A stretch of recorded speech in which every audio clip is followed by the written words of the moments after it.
Hello everyone, this is HLSZ 111, the person, health and wellbeing. This is week 9 of semester and we'll continue our conversation on health behaviour change. These are the learning outcomes. These are the graduate attributes. And these are the learning outcomes, or indeed the session outline. We'll look at a range of different theories of health behaviour change, and we'll look at how we can relate these theories of behaviour change to the person and healthcare. We'll ask questions like, what is the role of psychological models in health behaviour? How can psychological models be used to predict why some people engage in risky or difficult health behaviours whilst other people do not? We'll also ask, how can the knowledge of these models improve healthcare practitioner practice and support?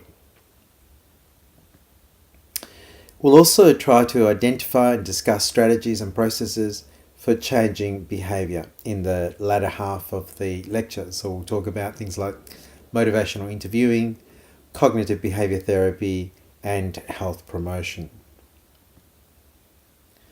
So we need to understand what motivates or limits positive and negative health behaviours. For example, it is well documented that exercise is an important part of a healthy lifestyle, and yet many of us don't exercise enough. So what are some of the reasons why people do exercise? Why are some people needing these reasons whilst other people just simply do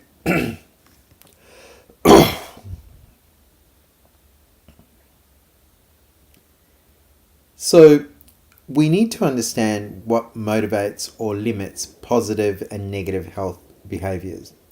For example, it is well documented that exercise is an important part of the healthy lifestyle, and yet many of us don't exercise enough. What are some of the reasons why people do exercise? And what are some of the reasons why people don't exercise? Don't all people value their health? Today we'll look at some of the theories of behaviour change to assist in the development of an understanding of strategies that can be used when working to support or change behaviours for positive health outcomes.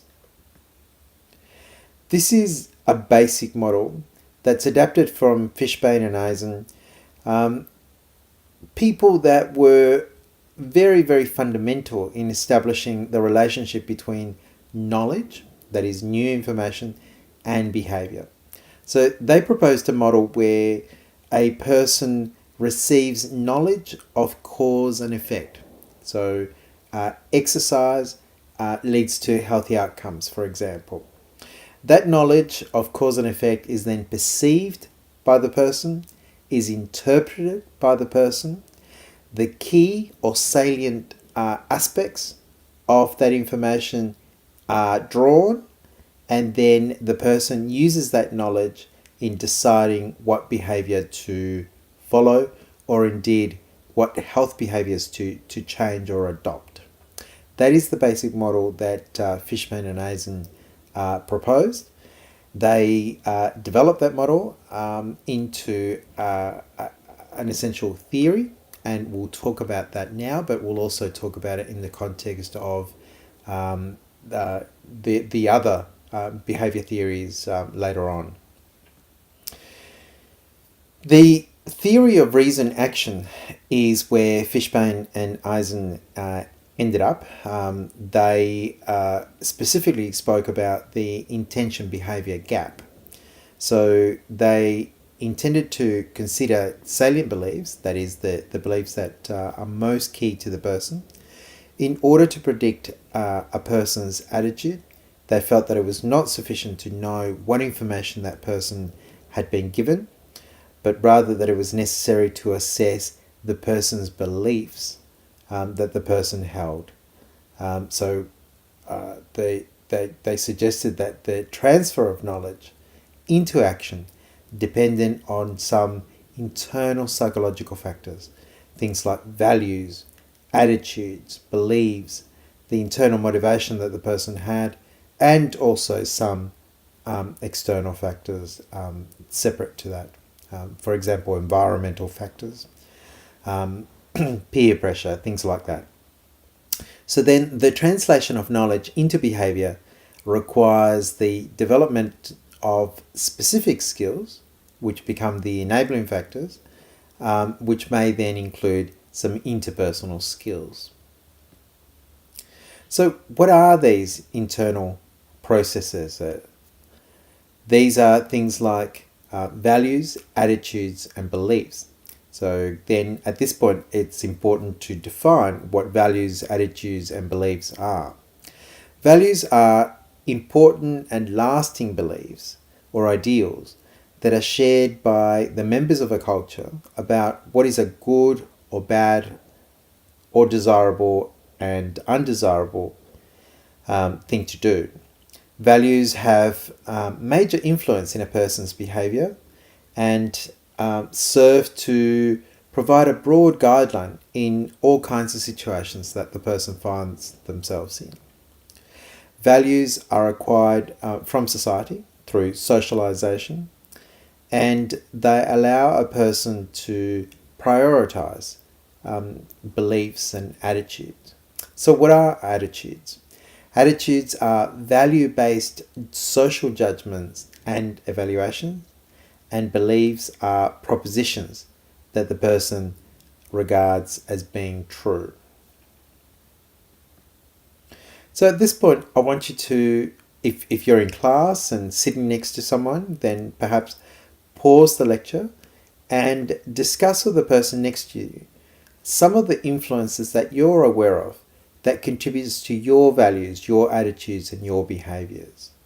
If you're not sitting somewhere where you're next to a living, breathing person, then just pause the lecture anyway and reflect on your own in relation to this. So what are the influences that as a human being you're aware that shape you? What are your values, your attitudes, and behaviors? So having done that, perhaps the attitudes, values, beliefs, and behaviors that are apparent to you are front of mind, and you will note that attitudes have different components. There's an cognitive element, which is the belief itself, what you think. There's an emotional component, which is the feeling that the thinking arises. And there's the predisposition to act, which is the antecedent to the behavior. When knowledge is inconsistent with your attitudes and values, then it may well be that the facts that arise are often interpreted or misinterpreted to remove or neutralize that contradiction. So for example, let's imagine that you're an avid smoker. You then get these messages that are constant in modern society that smoking causes lung cancer. Well, then, because that is inconsistent with your attitude, with your values, you might interpret the fact as saying, well, yes, smoking causes lung cancer, but not every smoker gets cancer, therefore I won't get cancer and I will continue to smoke. There is no rational causal chain from attitudes to behavior. It's not as though we are reason-making machines or robots that just says to themselves, this is the information, this is how I process it, and this is my behavior. Attitude change might precede behavioral change. So that is the assumption that changing attitudes to smoking will influence smokers to quit. Is often wrong, as smokers continue to smoke despite a negative attitude to smoking. So you can say, and in fact you do hear people say all the time, this is a dirty habit, I certainly don't want my kids, I certainly don't want my family members to smoke, and yet they smoke themselves. Also, behavior change might precede and influence attitude.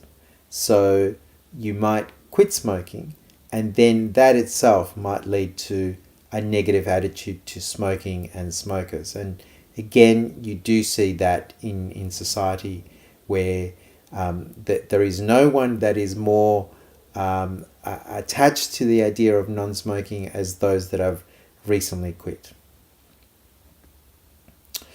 So it is clear then there are a number of variables underlying behavior and behavior change. Firstly, a strong positive intention for performing the behavior, or we can call that commitment. There's also no environmental constraints present to obstruct the behavior. There's also the necessary skills, as well as the identifiable advantages, so that the person can outline the benefits, the anticipated positive outcomes of the behavior as outweighing the disadvantages. So the costs, the anticipated negative outcomes, and time is important. So benefits now outweigh long-term damage or costs in the future. Also, the person perceives that there are more social, what we call normative, pressures to perform than to not perform the behavior. Also, consistency with their self-image, so that the performance does not violate personal standards. And lastly, positive emotional reaction to performance by the person's loved ones, or indeed those that surround them in society. So, something to consider for yourselves. Have you ever wanted or needed to change a behavior? Were you looking to eat more healthily? Were you looking to exercise more? Were you even looking to watch less Netflix in one single session? What made you decide to make that change? What were the things that helped you to decide to actually go through and eventually act on that change? And what were the things that helped you to change? Just take a moment to consider these things, because it is likely that the things that you experienced, the ideas that arose in your mind, it is likely that those are the same ideas, the same thoughts that arose or will arise in the minds of your patients. So then, let's consider how people change. People change voluntarily only when they become concerned about the need for change, only when they become convinced that the change is in their best interests or will benefit them more than cost them, only when they organise a plan of action that they're committed to implementing, and only when they take the actions that are necessary to make the change and, very importantly, sustain the change. I say very importantly to sustain the change because, in fact, sometimes people are concerned, convinced, have a plan of action, they're committed to implementing, they even take the actions, but they bounce back to the previous behavior because there's been an element missing in that sustainability of change. So often we change, but what's hard, what's difficult is actually sustaining the change. And we'll revisit that idea later on. So again, what about you? Think about a time when someone has given you advice. What effect did this have on your decision to change? Has your attitude to being given advice changed as you've got older? Are you reacting in a more positive light to advice giving, or less so? Have a think about that, because in fact, often what we think as naive practitioners in change behavior management is that all that's necessary is for someone to come along, give us their pearls of wisdom, give us their advice. We will assimilate that advice into knowledge, and in fact, we will then change our behavior. And if we don't think about it in the context of ourselves, then we often think that that is what our patients need. Our patients just need expert advice that we can give them, and then they should be able to change. But in fact, the research shows that advice giving can actually be counterintuitive and involve more difficulties than supporting or helping. So advice giving can make the client a passive recipient of that expert knowledge that you provide, and it can also, and in doing that, it fails to make the patient or the client an active participant in their own change, in their own motivation. And so it is much likely to be unsustained change, much more likely to be unsustained change, given that they are not the engine for change. They're acting as passive recipients on someone else's knowledge. Also, advice giving, it can be combined with persuasion, and when that's done, it reduces the autonomy of the client or the patient that we're dealing with, and often can generate resistance. So the person feels like they're being pushed into something that they haven't properly considered or properly decided for themselves. And so, little typo there, in a health context, advice giving does, rather than does not work. And so what we would say is try to steer away from advice giving when dealing with your patients, with your clients, because it is generally unhelpful and will not work. And it certainly won't work over the longer term. So from the research, we know that behavior change requires three things. It requires some principles that arise from theory. It requires some strategies or planning that arises from the theory or the principles. And as a result of that planning, it requires that we build some skills in the people that are undergoing the change. So skills, strategies, and theory and principles are what's required to enable change. There are a number of theories that attempt to explain behavior change, and one way to understand these theories is to look at the theoretical underpinnings for each theory. So if we look at the belief attitude theories, then examples of those are the health belief models or the theory of planned behavior. If you look at competence-based theory, then we look at self-efficacy. If we look at stage-based theories, then we look at the trans-theoretical model, and so on. So we can look at the theoretical underpinnings. Where do the principles come from that activate these theories? Another way to understand, or another perspective to look at another perspective to look at these theories is to look at the mode of action that is involved behind each of these theories.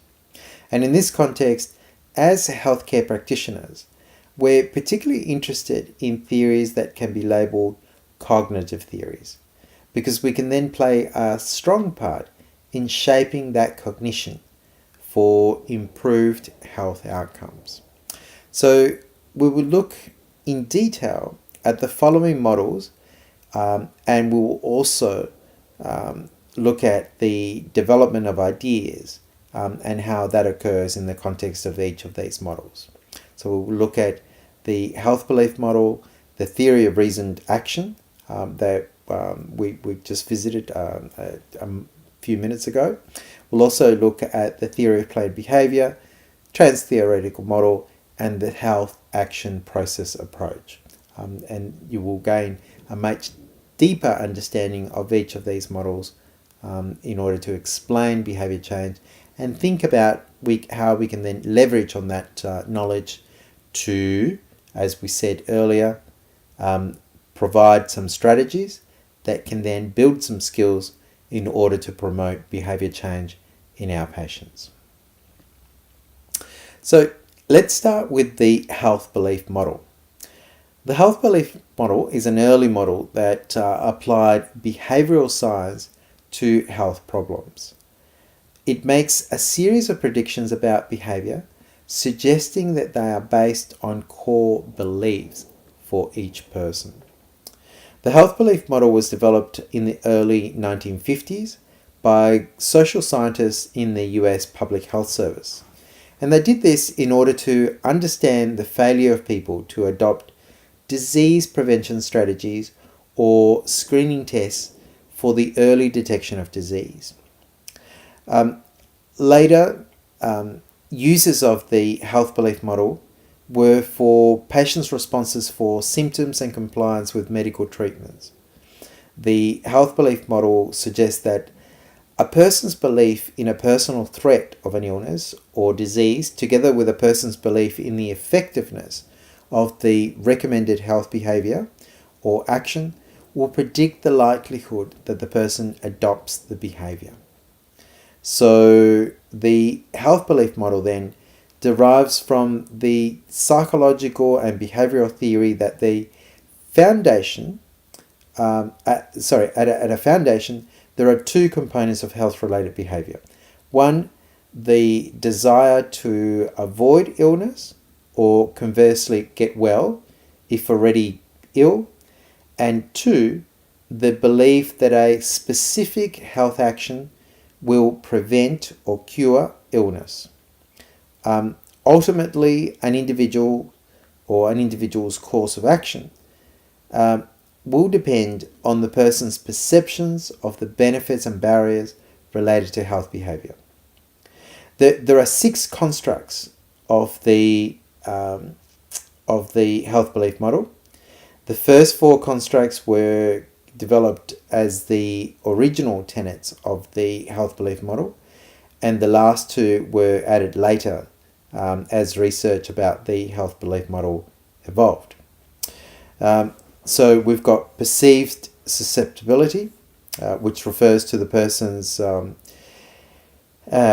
subjective perception of the risk of acquiring an illness or a disease, as I said.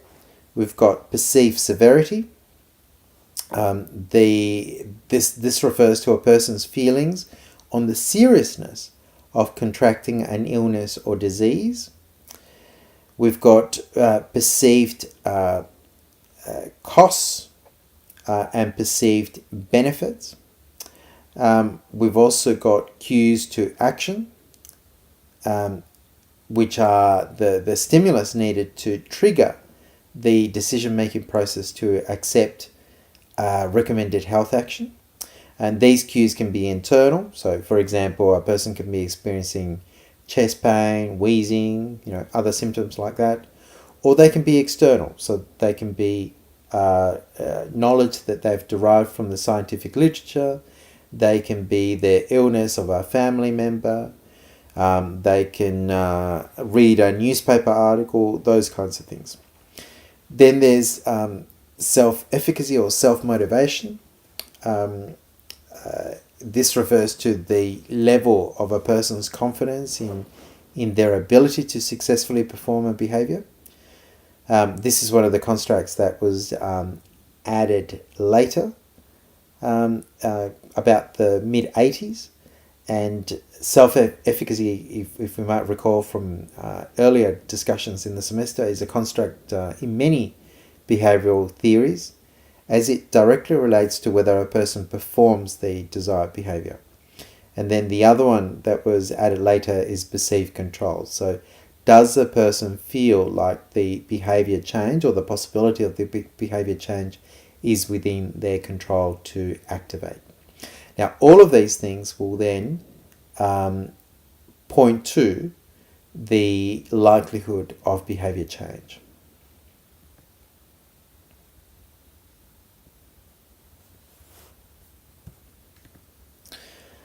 So, the addition of self-efficacy, that is, as I said, the perceived ability to perform an action, led to the assumption of a new name for the health belief model.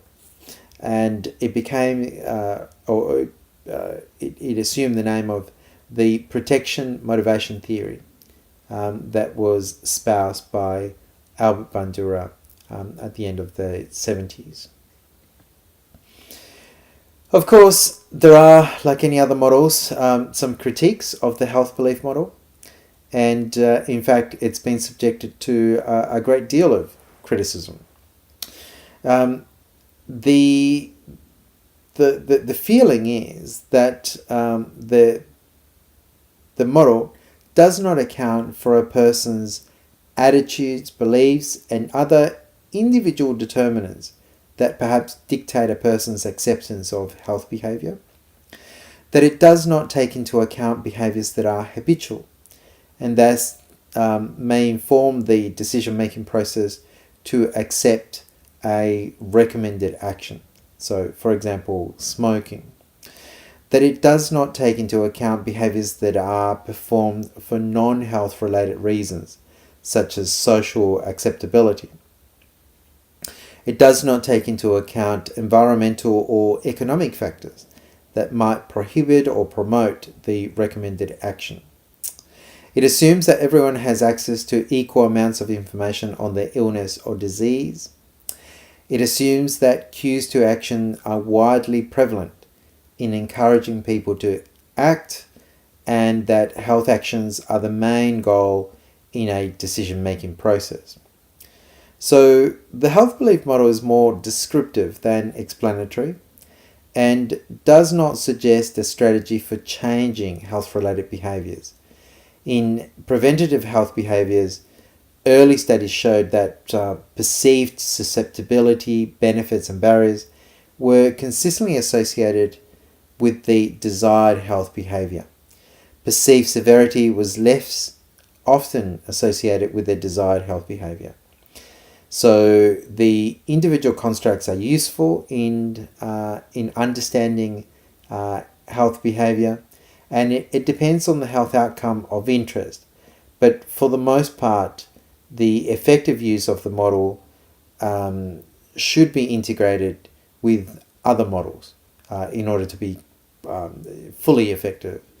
And it accounts, should be used with models that account for the environmental context and therefore are able to suggest strategies for change, whereas the health belief model in its own does not.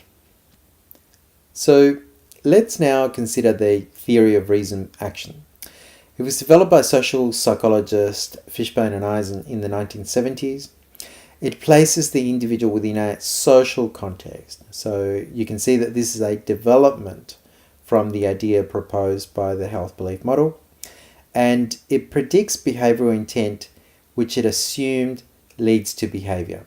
But subsequently we found that this is not what happens in reality. So the theory of reason action suggests that there is an intention to act or not to act, that this intention is based on a personal evaluation of the behavior, it's based on the attitude towards the behavior, and it's based on the personal perception of the social pressure that exists in order to perform or not to perform that act. So some of the assumptions that are present are decisions about behavior. So it assumes that people are rational decision makers. It assumes that people use information systematically to make their decisions.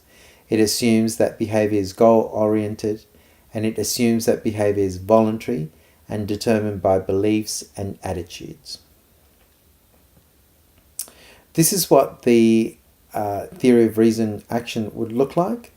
So there are beliefs about the outcome of the behavior. There are evaluations of the expected outcomes of the behavior. There are social beliefs that exist within the person, and there are motivations to comply with those social beliefs. All of these things manifest in attitudes and subjective norms, and those attitudes and subjective norms then cement around a behavioral intention, that is an intention to stop or modify behavior, and then the behavior comes into action. So in this context, it's all about smoking. So the person thinks, if I stop smoking, I will be much fitter and healthier. The evaluation is that being fit and healthy is desirable. The normative belief is that my family and friends think I should stop. The motivation is I do what they want me to do, and they have my best interests at heart, so I should do that. These then manifest into an attitude towards quitting and subjective norms that suggest that quitting is a good idea. Then the behavioral intention is to stop the smoking, and then the behavior is the actual quitting of the smoking event or exercise. So, as with any other model, the theory of reason action has attracted some critique. Firstly, the findings suggest that the theory of reason action is as adequate as the health belief model in explaining and predicting health-seeking behaviors. It is definitely useful for predicting some behaviors, so it's been shown to be useful in screening programs, things like mammograms, breast self-examinations, and health information class attendance. But there are some clear limitations. So it's been found that past performance is a greater predictor of current behavior, and also that the model is based very strongly on rationality. So it does not allow for emotional or fear arousal elements, such as the perceived susceptibility to illness. Whereas the health belief model, and we're about to see soon the social learning theory model, do take that into account. And also there is more emphasis on intention rather than attitudes to explain behavior. As an extension of the theory of reasoned action, we have the theory of planned behavior, also proposed by Fishbane and Eisen, albeit in the 80s this time rather than the 70s.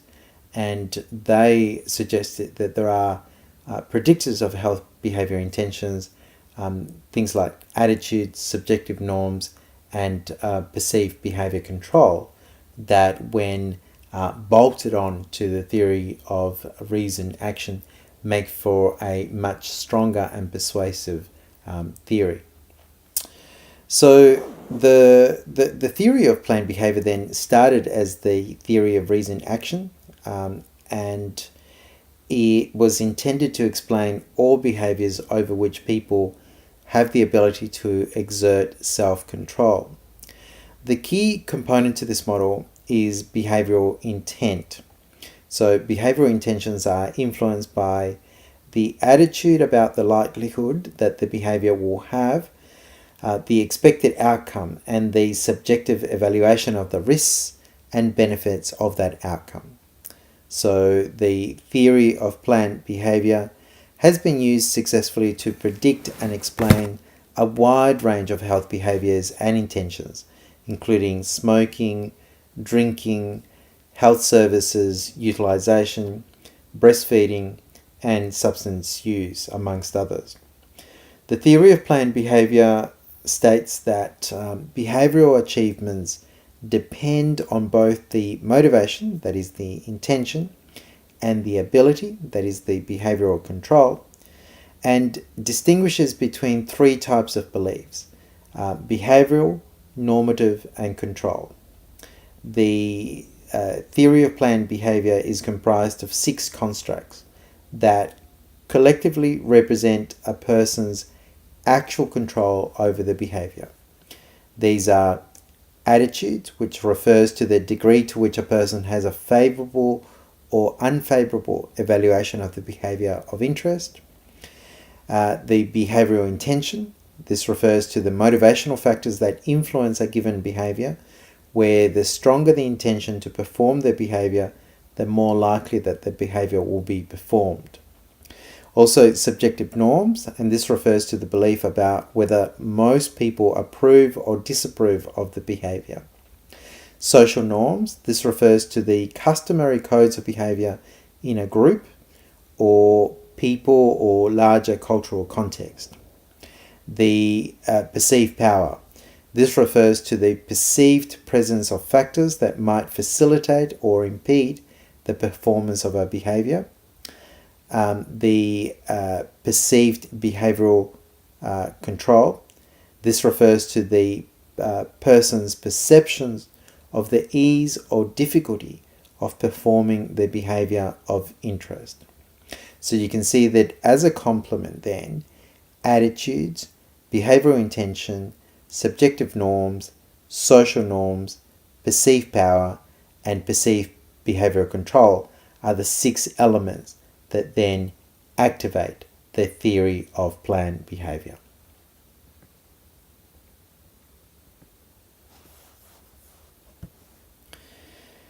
The theory of planned behavior is all about intentions. These are expressed as attitudes towards a behavior, subjective norms, and the perceived behavioral control. So, for example, we can say things like exercising, in terms of the attitude, we can say things like exercising is fun and will improve my health.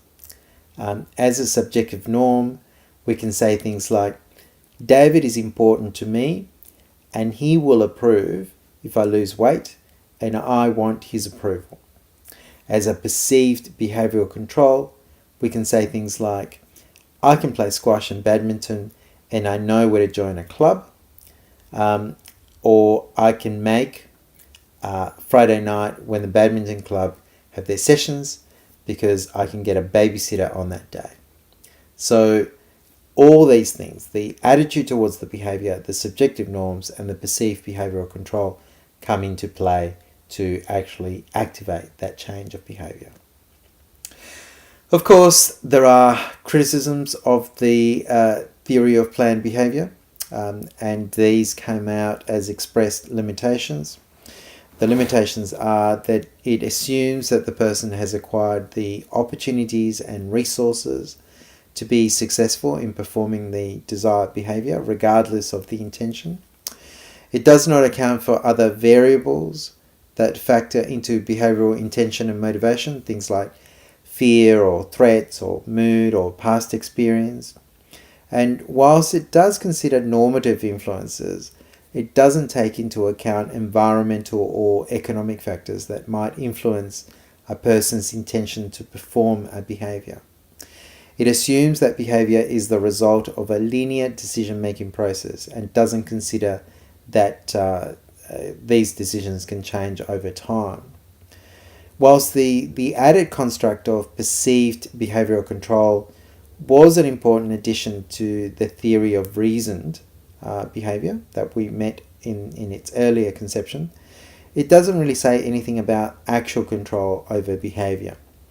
So the time frame between intent and behavioral action is also not addressed by the theory. So the theory of planned behavior has shown more utility in public health than the health belief model, but as a summary, is still quite limiting in its ability to consider environmental and economic influences. Over the past several years, researchers have used some construct of the theory of planned behavior and added other components from other elements of behavioral theory in order to make it into a more integrated model.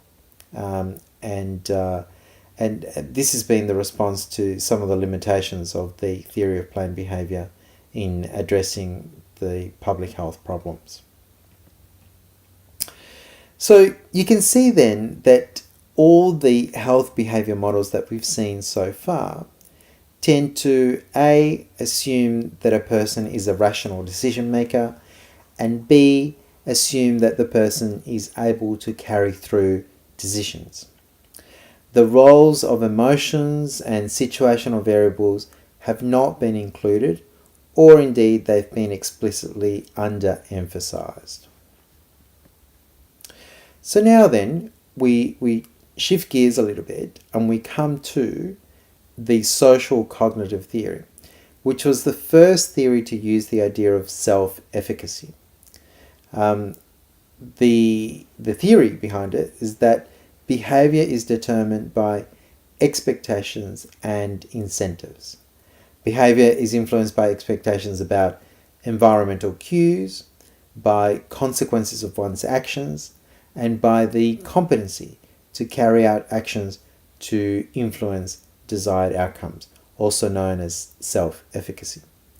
Remember from previous lectures that self-efficacy is an overarching concept in social learning theory that can be defined as the conviction that one can successfully execute behavior to produce a specified outcome, which is one of the center features which distinguish one person from another.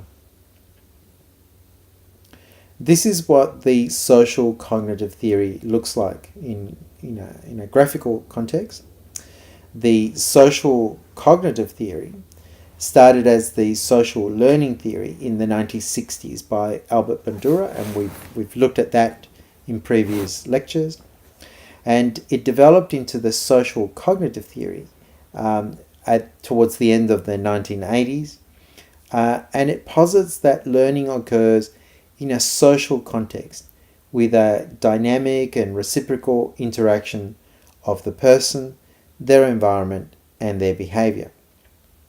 The unique feature of social cognitive theory is the emphasis on social influence and its emphasis on external and internal social reinforcement. The social cognitive theory considers the unique way in which individuals acquire and maintain behavior, whilst also considering the social environment in which individuals perform the behavior. The theory takes into account a person's past experiences, which factor into whether behavioral action will occur. These past experiences influence reinforcements, they influence expectations, they influence expectancies, all of which shape whether a person will engage in a specific behavior and the reasons why a person engages in that behavior. Many theories of behavior used in health promotion do not consider maintenance of behavior, but rather focus on initiating the behavior.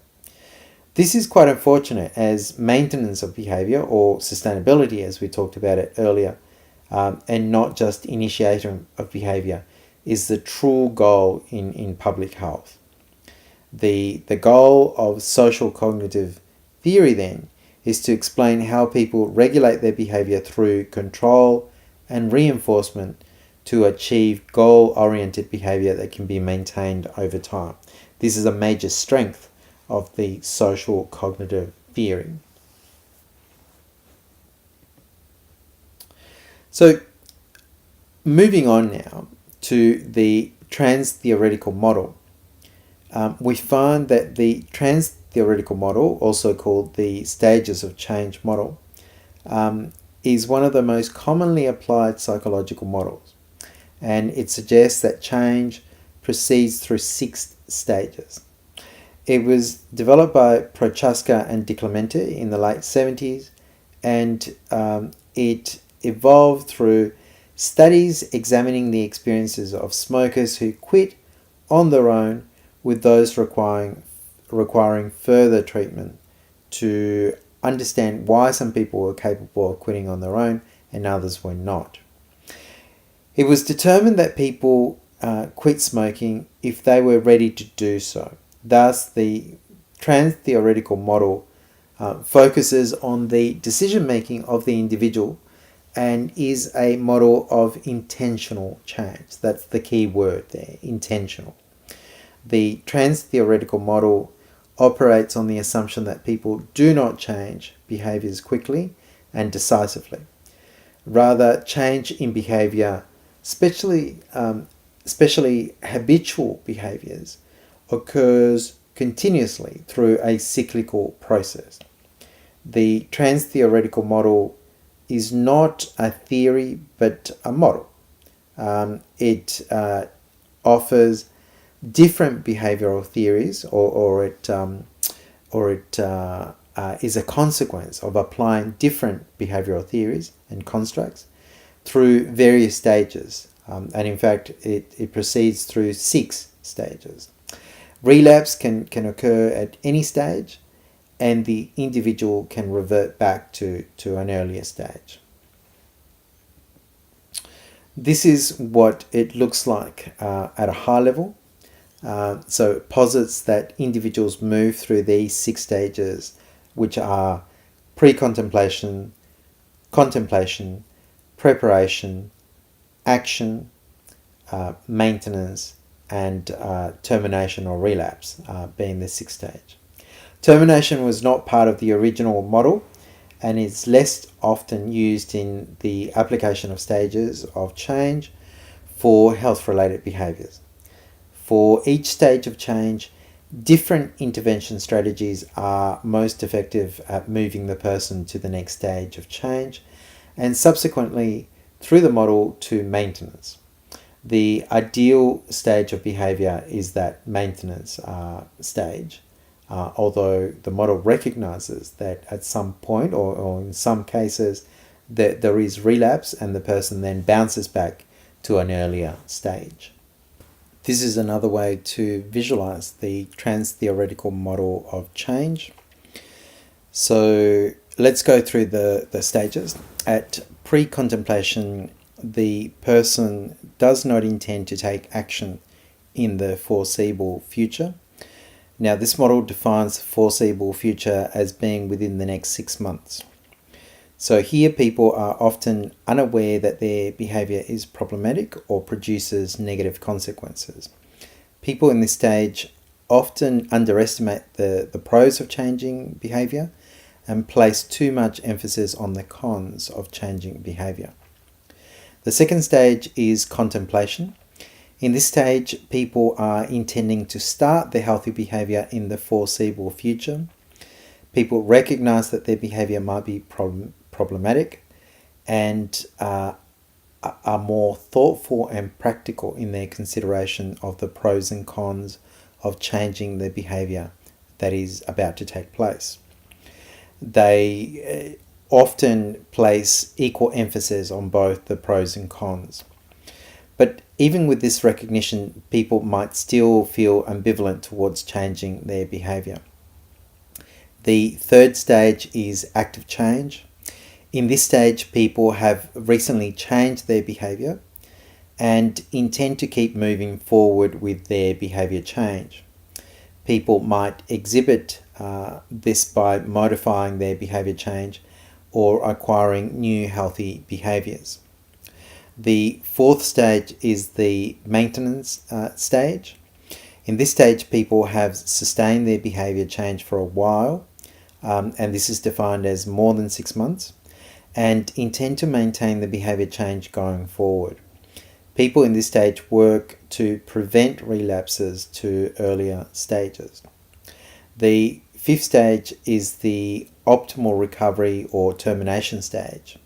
In this stage, people have no desire to return to their unhealthy behaviors and are sure that they will not relapse, since this is rarely reached.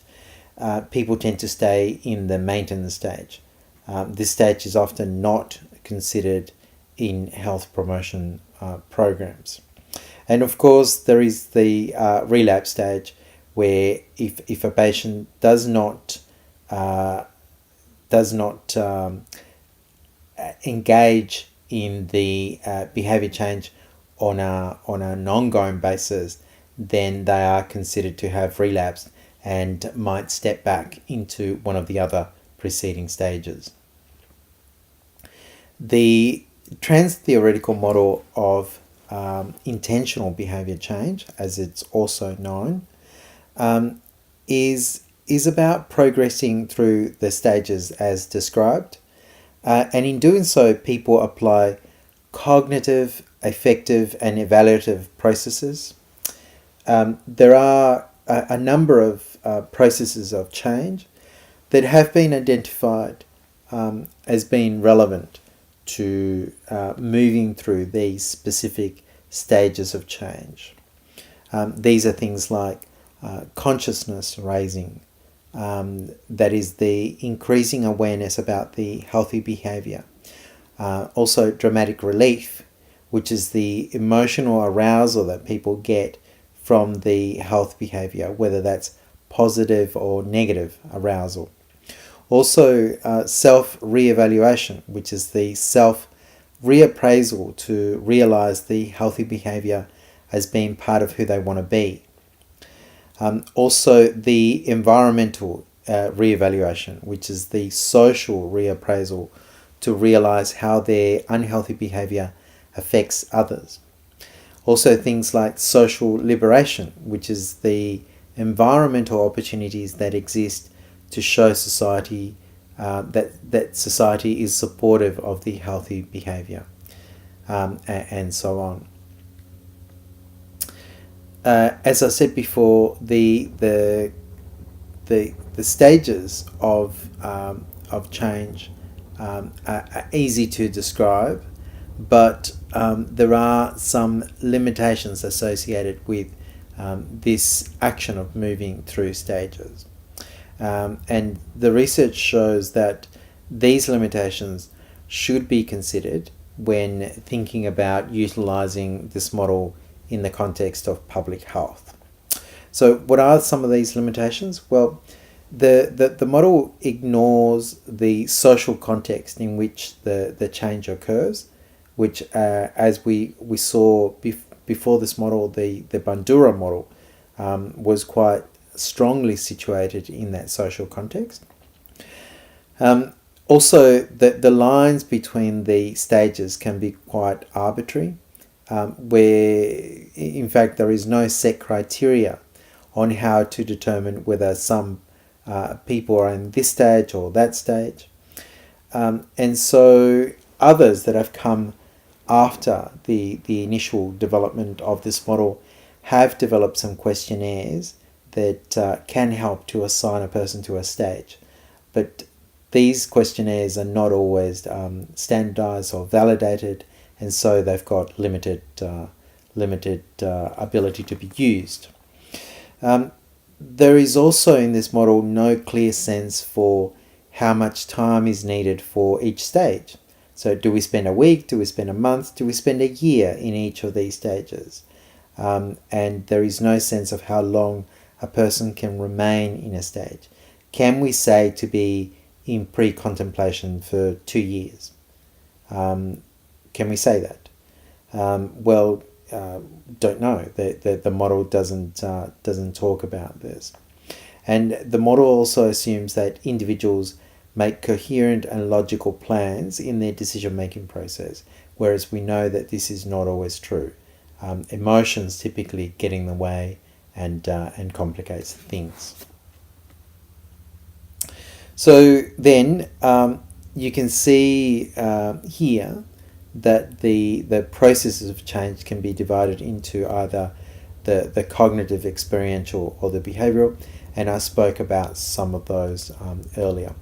You can devote some time to looking at these and understand what are the kinds of behavioral or indeed cognitive processes that the person might be utilizing or stepping through in order to promote that stage change.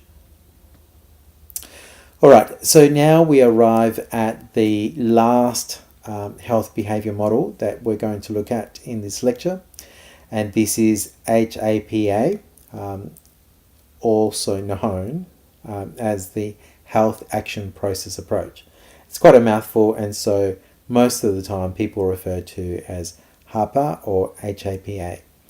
There are some basic assumptions to the Health Action Process Approach, and that is that it integrates continuous and stage assumptions, therefore making it a hybrid model.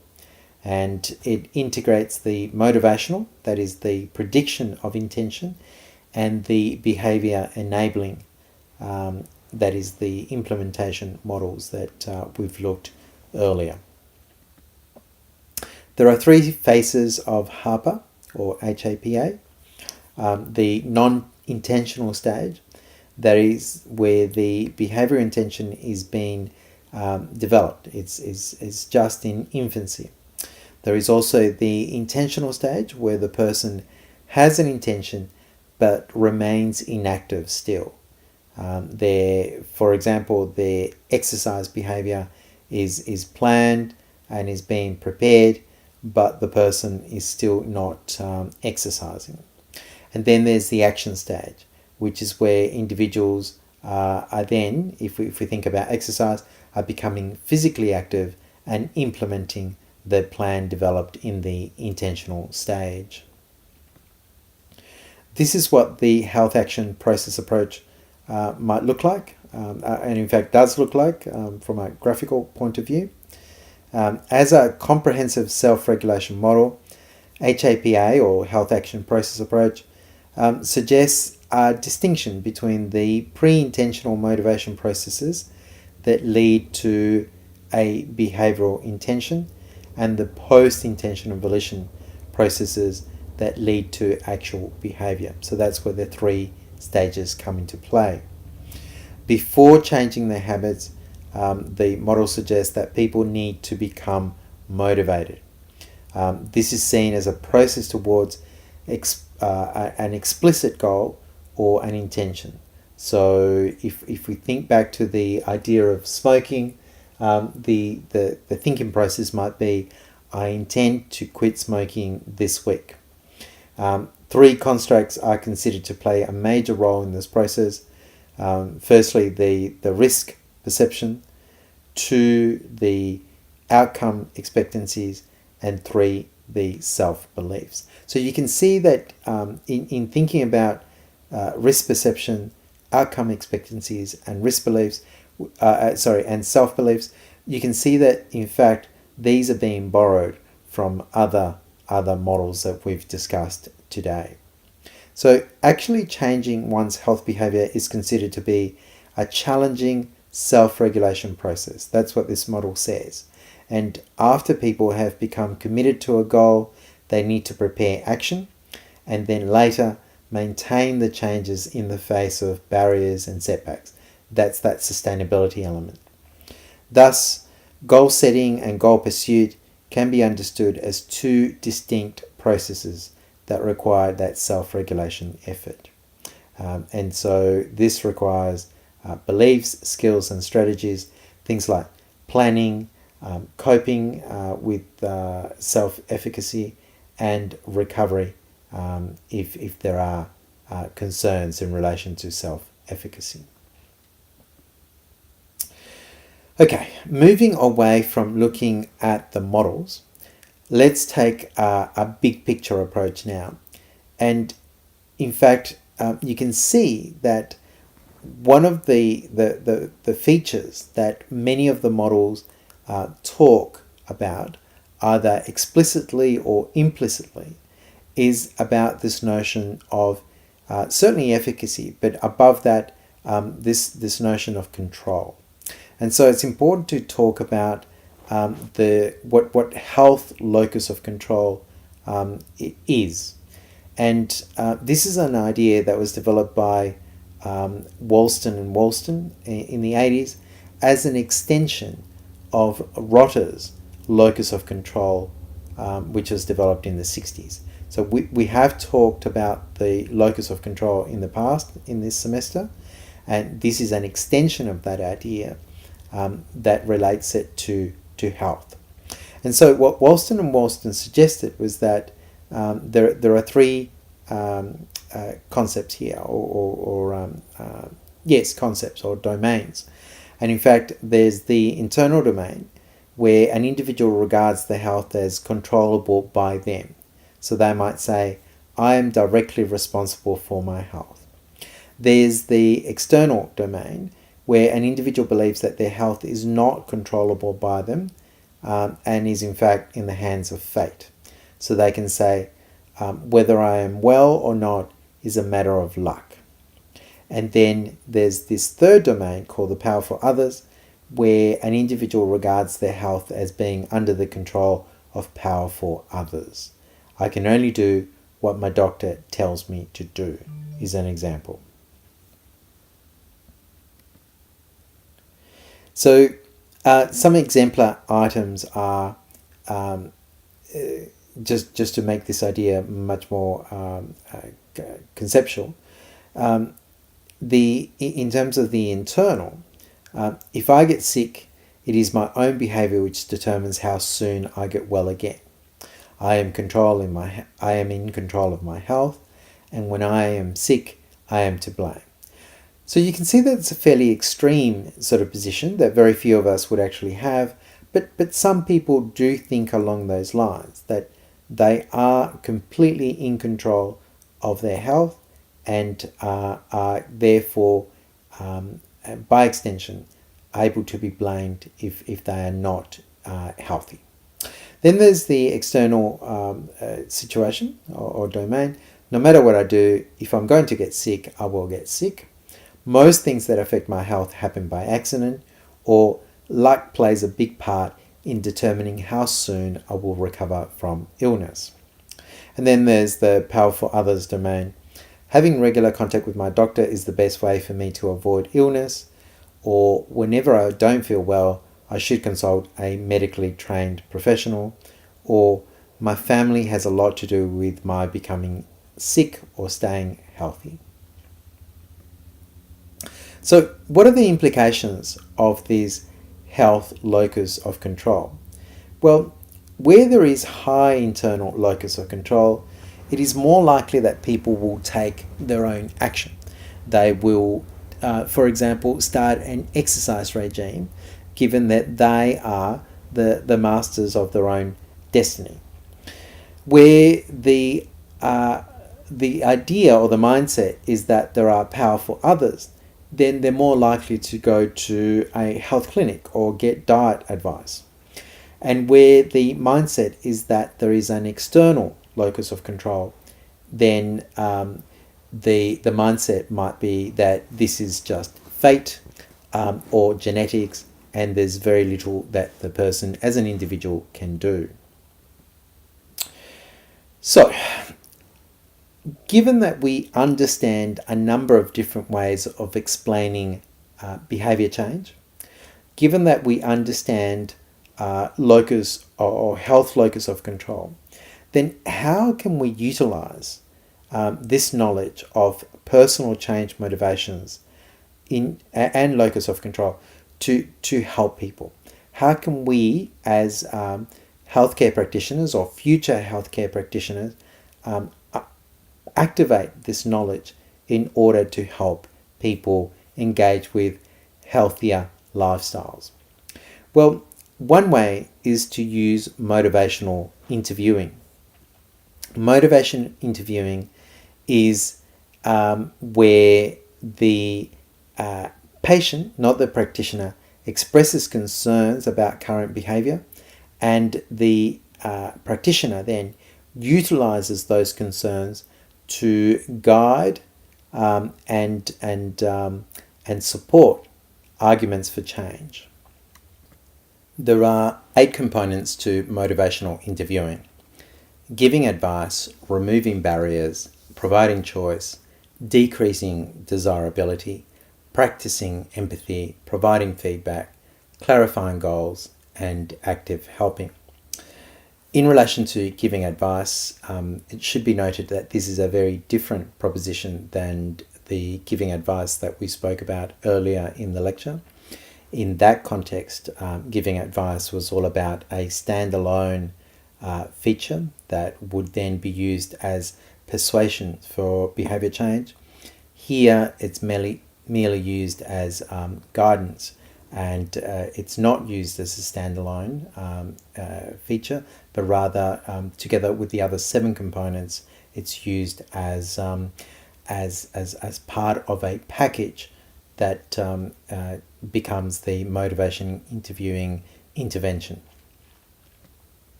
There are 5 principles for motivational interviewing. Certainly, and most importantly, to express empathy. That is, that a skillful, reflective listening proposition is fundamental, and it sets the foundation for everything else. In expressing empathy, it's important to remember that ambivalence by the person is normal. In fact, that is why they need you, because they're finding it difficult to change under their own volition. Also, to develop discrepancy, so that the person rather than the counsellor should present the arguments for change, and that the change is motivated by a perceived discrepancy between the present behaviour and the personal goals or values where the person wants to be in the future state. It is important that the healthcare practitioner avoids argumentation, so confrontation is likely to increase client resistance, and labelling the person is unnecessary and unhelpful. The 4th principle is to roll with resistance. So rather than get into that conflict mode, the provider's role or the health practitioner's role is to reduce resistance, and as resistance increases, perhaps shift to a different strategy. So the person's objections or minimizations don't demand a full response, and you can just roll with that resistance and recover from that resistance. And so typically use the person's own answers and solutions to drive a way through that resistance. Also, to support self-efficacy, so that a person's belief in the possibility of change is one of the strongest motivators that you can use. And so then the healthcare practitioner's belief in the person's ability to change can also be a motivator. And the person is then responsible for choosing and carrying out the change. Not you, but the person themselves through that belief in themselves. So what is resistance in this context? We've talked about rolling with resistance, but we haven't really discussed the features of resistance. Well, in fact, we know from the literature that it can be verbal and non-verbal, that it can be expected, and that in fact in motivational interviewing situations it is normal, and that it is often a function of interpersonal communication. The research also shows that continued resistance is highly predictive of minimal change. So if someone stays in that resistance stage, then it's highly likely that they will not change. They're not ready for change at this point in time. We do know, though, that resistance is highly responsive to healthcare practitioner style. So the way that the person that is doing the counselling, so the healthcare practitioner, is able to roll or not roll with that resistance is then determinant of the success of that motivational interviewing intervention. And for those of us that engage in these kinds of motivational interviewing interventions, we should be aware that if we meet resistance and resistance does not shift, then it might be time to change our strategy, because often a change of strategy can have a change in effect in terms of dealing with resistance. In fact, resistance can manifest itself in many different ways, so that it can be a person being argumentative, interrupting, ignoring, and expressing denial. So this is what a helicopter view of motivational interviewing might look like. There are some techniques that are used to act on the core components of motivational interviewing, which then promote some self-actualization elements, things like collaboration, evocation, and autonomy. Moving on now to cognitive behavior therapy, which started in its modern form way back when in the 50s with Albert Ellis as rational emotive behavior therapy. It then went through to a number of developments to now be known as cognitive behavior therapy, and it involves biological, psychological, and social factors. And it maintains that most beliefs we have are not conscious, that in fact are habitual or automatic, and are based on personal rules that sometimes are not realistic. And so what CBT tries to do is to educate and collaborate with the person, and that person often has to do homework on themselves in order to engage in behavior change. CBT is all about thoughts, all about cognitions, which then are thought to cause feelings and behaviors. It is not about external stimuli. And so what CBT suggests is that behavior is caused and controlled by cognitions, these are the thoughts, and that a change in cognitions will result in a behavior change. So therefore, modifying thoughts by cognitions and behavioral techniques can improve emotional and behavioral problems. So how does CBT work? Well, for example, if someone you know walks by without saying hello, what would your reaction be? You might think that they ignored you because they don't like you, which might make you feel rejected. So you might be tempted to avoid them the next time that you meet.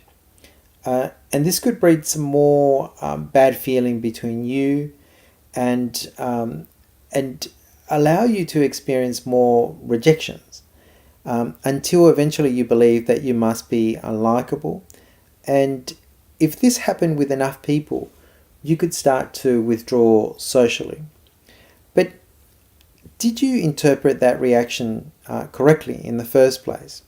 We know from the research that there are common errors in thinking style. There's emotional reasoning, where you might say, I feel guilty, so I must be guilty. There's jumping to conclusions, where you might say, if I go into work when I'm feeling low, I'll only feel worse. Or there's all or nothing thinking, where people say, I've not done it perfectly, then it's absolutely useless. Or there's mental filtering, where they might say, noticing my failures is more important than noticing my successes. Or there might be over generalizing, so nothing ever goes well in my life might be something that someone in this mode of thinking might think.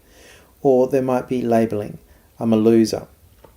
So what CBT does try to do is to break the negative vicious cycles by identifying unhelpful ways of reacting that can creep into our thinking.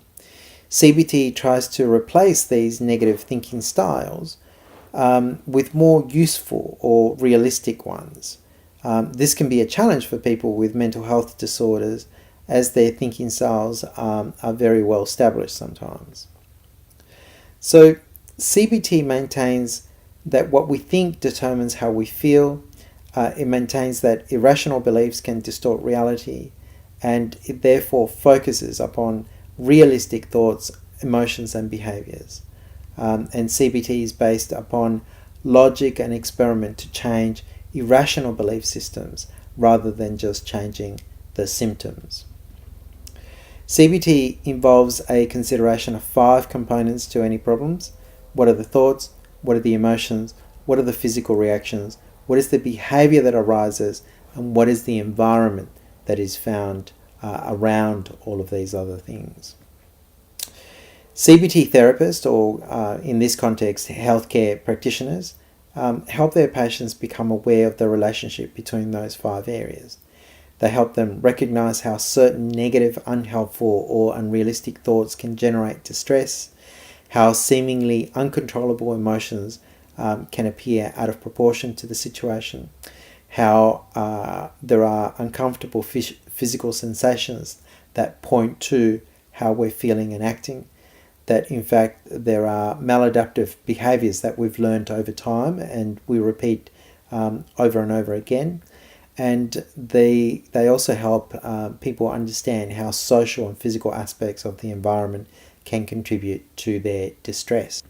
So CBT then helps people understand the connections between these unhelpful thoughts or these dysfunctional thoughts in order to be able to develop coping strategies. And there are 3 main categories of coping strategies. These are problem solving, social skills and support, and cognitive restructuring. CBT then is all about changing the thinking patterns that keep people locked into dysfunctional moods, behaviors, and relationship interactions. CBT teaches clients to identify, evaluate, and respond to dysfunctional thoughts and beliefs. So a healthcare practitioner might ask, what's going through your mind? Upon hearing what's going through the mind, then examine the evidence for and against that thought, engage in Socratic questioning, which is all about putting propositions or theories to why that might be the case, using collaborative empiricism, which is all about trying to find evidence to either support or not support a particular mindset, and then to guide the person through realizing some new insights from those discussions. CBT requires some very specific skills from the healthcare practitioner or counsellor, and these skills are, you might notice, are the same skills that we discovered in the humanistic theories that we talked about, I think, week 2, week 3. So things like warmth, empathy, caring, genuine regard, building competence, and providing feedback. CBT emphasizes collaboration and active participation. So it sees or tries to put the proposition that this is teamwork, that the healthcare practitioner is working in partnership with the person that is the patient, that there are some clear treatment goals to work to, that the person as an active partner in their treatment has to go away and do some homework for self-improvement, and that we would work to an agenda, so that there are goals, there are steps, there are processes that we advance through as we engage in CBT. Cognitive behavior therapy is a process, and the process is best described by developing a connection with the client through the use of those features that are named, so things like warmth, empathy, respect. Then there is an assessment period where the personal history comes out. Is there something else going on? Also, the person is invited to identify that future state. So what are the goals, what are the motivations that the person wants to address? And then we apply the technical skills from CBT, identifying those beliefs, getting rid of those beliefs, doing exercises, doing homework, and so on. And then at the end of that process, evaluating how might we put in place some coping skills, and then how those coping skills are doing in terms of addressing the concerns that the person has in relation to their behaviours. That is all the content that I have for you today, and I recognise that there is a lot there that I've covered, but there are 3 essential points that I want you to take away from this lecture. One is that health behavior is complex, and there are multiple theories that explain health behavior, and we've gone through a number of those. The second point is that given that health behavior is complex, then behavior change is also complex, and there are a number of strategies that we as healthcare practitioners can utilize to promote that behavior change. And we've talked about motivational interviewing and CBT as examples of how we might intervene and promote health behavior change. And the third point is that it is very, very important for healthcare professionals to understand health behavior and behavior change in order to initiate and support the development of healthy patterns, given that in modern society, most of the health complaints are related to lifestyle concerns. And therefore, we have that very important role in promoting good health. Thank you very much for your attention. As always, there are references and further readings that you can undertake, and I will again speak with you at next week's lecture.